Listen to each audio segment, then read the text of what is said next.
아니 근데 저 그 보니까 보이스피싱만 매달 100건 이상씩 맡으셨다고. 제가 초임 때 보이스피싱을 몇 건을 집중적으로 적발을 했더니 청에서 비공식적인 보이스피싱 전담이 돼서 네. 보이스피싱 사건을 많이 맡은 적이 있어요.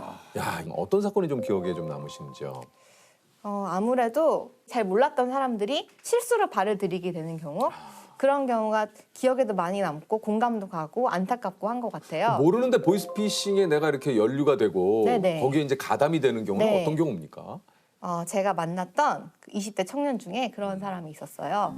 오랫동안 백수 생활을 한 거예요. 집에서는 맨날 천덕꾸러기 취급을 받고 그러다가 어느 날 인터넷을 통해서 호주의 워킹홀리데이를 무료로 보내준다고. 오. 네, 그걸 보고 이제 신이 나서 짐을 싸서 출국을 하러 간 거죠, 공항에. 예. 갔더니 자기 같은 사람들이 많이 있고 어떤 인상 좋아 보이는 형님이 음료수를 주면서 오늘아 고생했다, 이거 마셔라 하니까 본인은 감동을 받아서 아 감사합니다 하고 받아 마셨어요. 그런데 기억이 없어지네요, 갑자기. 눈을 떠보니까 태국에 와 있어요, 호주가 아니고.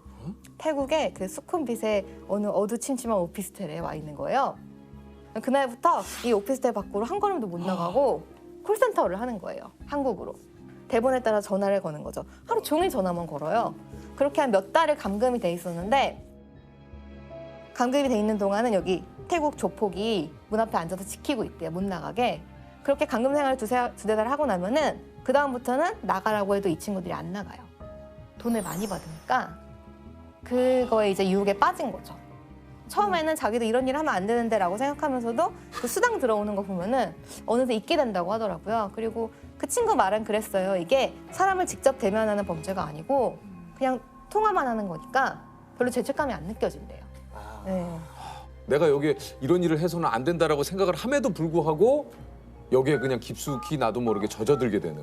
와, 이게 참 그게 무섭네요. 정말 그 언론에서 듣는 것과 실제로 당하는 게 다르거든요. 그러니까요. 저도 전화를 받아본 적이 있어요. 아, 보이스피싱을요? 네. 예. 제가 그때 서울 남부지검에 있었는데 네. 남부지검이 금융범죄 수사를 중점적으로 하고 있어서 네. 굉장히 사칭이 많이 되는 곳 중 하나예요. 예, 맞아요, 네, 맞아요. 제가 이렇게 집에 있었는데 전화가 온 거예요. 그래서 저 남부지검 누구누구 수사관입니다 하길래 전 당연히 청에서 건 전화인 줄 알고 아, 네, 그러세요. 그랬더니 막 얘기를 해요. 아무 생각 없이 듣고 있었죠. 듣고 있다가 잠깐 뭔가 이상한데? 근데 잠깐 끊으면서 잠깐만요, 저 지금 형사사부 서하는 검사인데요. 지금 몇 방 어느 선배님 방에서 전화 거시는 거예요? 그랬더니 저쪽에서 갑자기 움찔해요. 네. 그러더니 한참 있다가 죄송합니다 하고 딱 끊는 거예요. 그래서 아, 이거 보이스피싱이구나. 저도 그때 보니까 그 번호가 다르더라고요. 그러니까 전화를 받는 순간은 사람이 방심하게 되는 거예요, 확실히. 야, 네. 그러니까 현직 그 검사님도 그냥 실제 네네. 예, 청 전화인 줄 알고 청전한 줄 알고 야, 말씀하신 대로 이제 초임 검사 시절에 진짜 바빠가지고 네. 소개팅 나갔다가도 이게 또 예. 그게 이제 지명수배자가 잡혀오는 경우가 있어요. 지명수배자가 잡혀오면은 영장을 쳤던 검사가 나와서 직접 조사를 하게 되는데 네. 이게 보통 당직 검사가 있으면 당직 검사가 맡아줘요. 근데 초임 검사는 선배한테 자기 사건을 맡기기가 되게 어렵잖아요. 그러니까 보통 이제 조사하러 나오거든요. 근데 제가 소개팅을 하러 갔는데 저희 남편이 있어가지고 소개팅을 하러 아, 지금 소개팅 상대 상대가 아닙니까? 아닙니다. 네, 제가 그 당시 소개팅을 계속 하고 있었거든요. 근데 그날따라 이상형이 나온 거예요. 오, 이상형이 나와. 뭐 그럴 수 있죠. 뭐 예. 예전 일이니까. 예, 뭐 네. 과거 일이니까. 예. 이상형이 나왔는데 예의도 너무 바르고 그래서 오늘은 잘 되겠다. 그래서 저희 카페 들어가실까요? 카페 들어가려고 하는데 전화가 걸려온 거죠. 검사님 누구누구 잡혔습니다. 오셔야 될 것 같아요.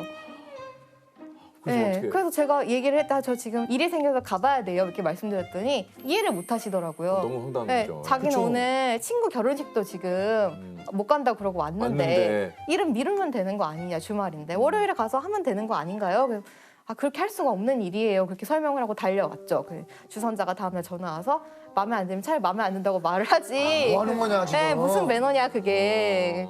네, 이 자리를 빌어서 그분께 죄송하다는 말씀을. 아. 네. 하지만 그분과 인연이 안 되어서 지금 지금 만나신 지금 거 아니에요? 남편을 만났습니다. 아, 두 분은 네. 저기 뭐 실례 될 수 있을지 모르겠습니다만 소개팅으로 만나셨습니까? 어떻게? 아니, 소개팅으로 만난 건 아니고요. 대학교 때 스터디를 같이 했었어요. 아. 그래서 그렇게 알고 지내다가 저도 이제 형사 사건 많이 하는 변호사거든요. 아. 그래서 네. 남부지검에 자주 왔다 갔다 하다 보니까 그렇게 해서 연이 돼서 이렇게 결혼하게 됐습니다. 아, 말씀을 또 엄청 잘하시네.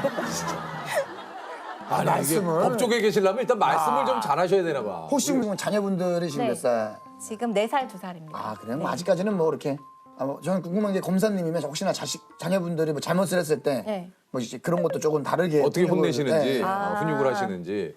제 남편이랑 저랑 제 남편도 변호사다 보니까 둘이 법률 용어로 이제 막 애들의 죄상을 토론하는 경우는 있어요. 어떤 공동정범이냐 합동정범이냐 뭐 방조범이냐 누구의 죄가 더 크냐 쟤는 반성하는 기미가 없다 얘는 가중처벌이다 저희끼리 막 열띠게 토론하고 있어요. 아, 자녀분들의 가중처벌. 아, 네. 너무 웃기네요. 애들은 이제 관심 없어져서 가버리. 아, 아니 그 평소에 검사님으로 이렇게 일을 하시면서 이런 법이 있었으면 좋겠다 하시는 거 있어요?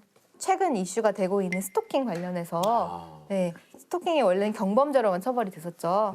이번에 새로 법이 추진이 돼서 입법이 될 경우 징역형이나 벌금형으로 처벌받을 수 있게 돼서 굉장히 다행이라고 생각하는데요. 아, 정말 다행이에요. 사실 네. 검사들도 스토킹 피해를 많이 당해요. 아, 그래요? 네네. 안 그럴 것 아니, 같잖아요. 무슨 스토커가? 두 경우로 나눠지죠. 네. 불만을 품은 경우와 집착하는 경우. 음. 네. 전자 같은 경우는 자기가 처벌받은 거나 아니면은 자기가 고소한 사건을 기소해주지 않은 경우 지속적으로 불만을 품고 계속 편지를 보낸다거나 찾아온다거나 따라다닌다거나 네. 이런 경우가 있고요.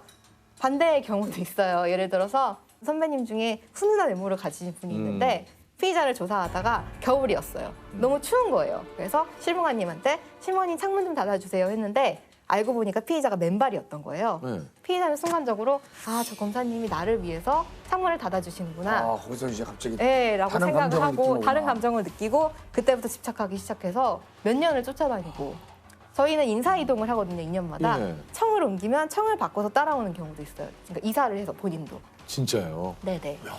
그리고 예전에 어떤 부장검사님 같은 경우는 야근하려고 저녁 먹고 들어와서 집무실 문을 열었는데 어떤 여자가 옷장에 이렇게 앉아있는 머리를 이렇게 싹 늘어뜨리고 부장님을 기다리면서 네.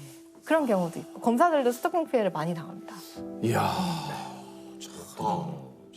스토킹 자체는 경범죄로 분류가 됐었죠, 기존에. 근데 원래 경범죄라는 거는 그런 거거든요. 일정 데시벨 이상으로 소리를 지른다던가 쓰레기를 투척한다든가 노상방뇨를 한다든가 이런 사소한 범죄들과 스토킹이 같은 선상에 놓여 있었던 거죠. 새 모녀를 살해한 피의자의 이름과 나이 그리고 사진이 오늘 공개됐습니다. 경찰은 이번 사건을 치밀하게 계획된 스토킹 범죄로 결론 내렸습니다. 2달 동안 회사 근무 시간까지 몰래 찾아내면서 피해 여성을 집요하게 괴롭혔습니다. 사실 저희가 형사 사건을 들여다보면 스토킹이 전반에 깔려있는 사건들이 많아요. 사실 핵심은 스토킹임에도 불구하고 이걸 처벌하지 못하기 때문에 그 가지에 깔려있는 자잘한 뭐 주거침입, 폭행, 모욕 이렇게 자잘한 범죄들로밖에 처벌할 수 없는 경우가 많아서 저희는 굉장히 안타까운 거예요, 그게. 하지만 현행법이 없으니까 처벌할 수 없어서 검사로서 무력감을 느끼고 안타까움을 느끼는 경우가 많았는데 이번 법이 잘 시행돼서 그런 부분이 확실하게 처벌될 수 있으면 정말 좋을 것 같습니다. 스토킹을 처벌할 수 있는 법이 오늘 국회를 통과했습니다. 이 법이 국회에서 처음으로 논의된 지 22년 만입니다.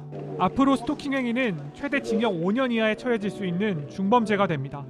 지금까지는 10만 원 이하 벌금형이나 최대 29일까지 붙잡아두는 구류 등만 가능했습니다.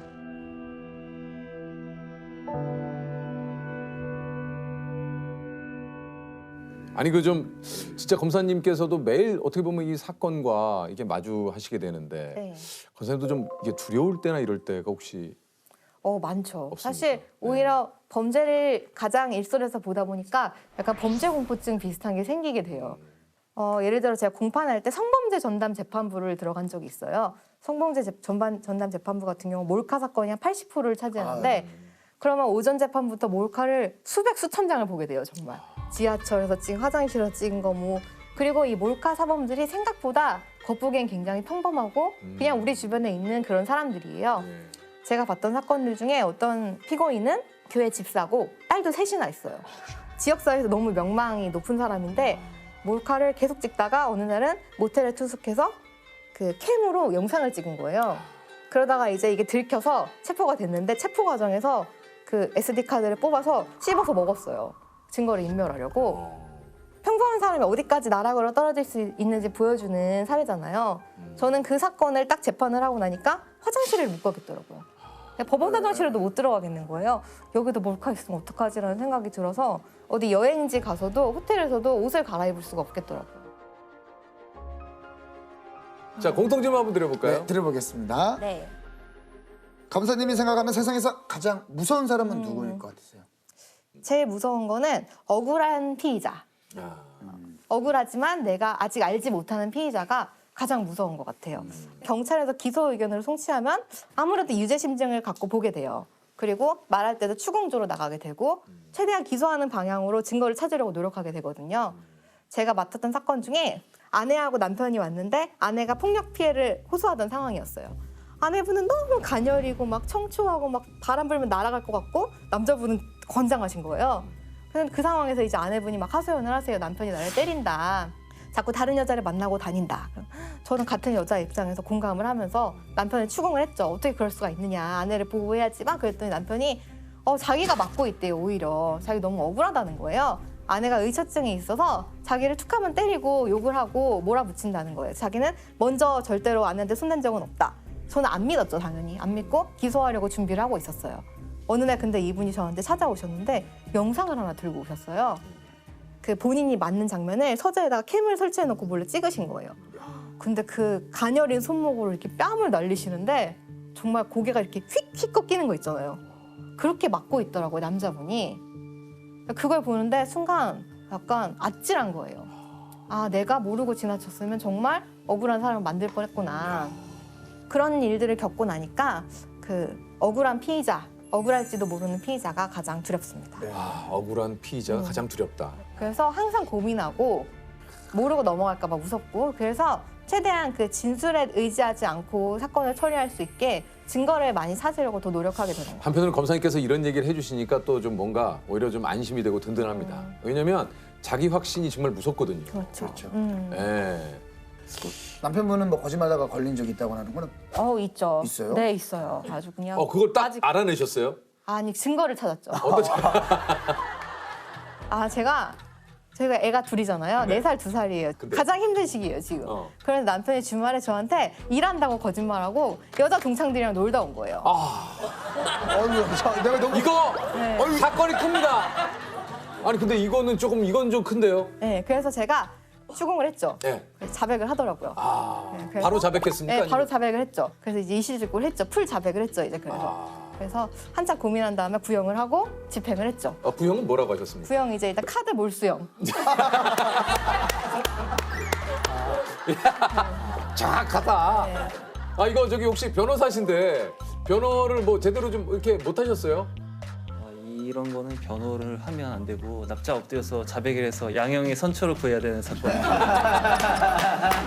이런 거는 양형을 좀 낮춰달라. 네. 선처를 바란다.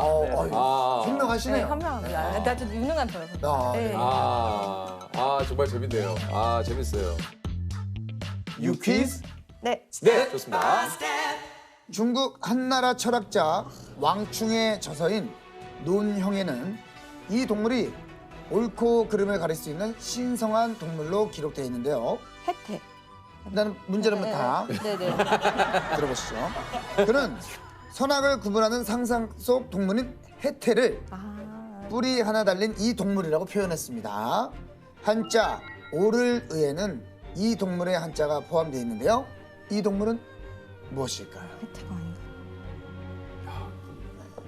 우리 하나? 코뿔소?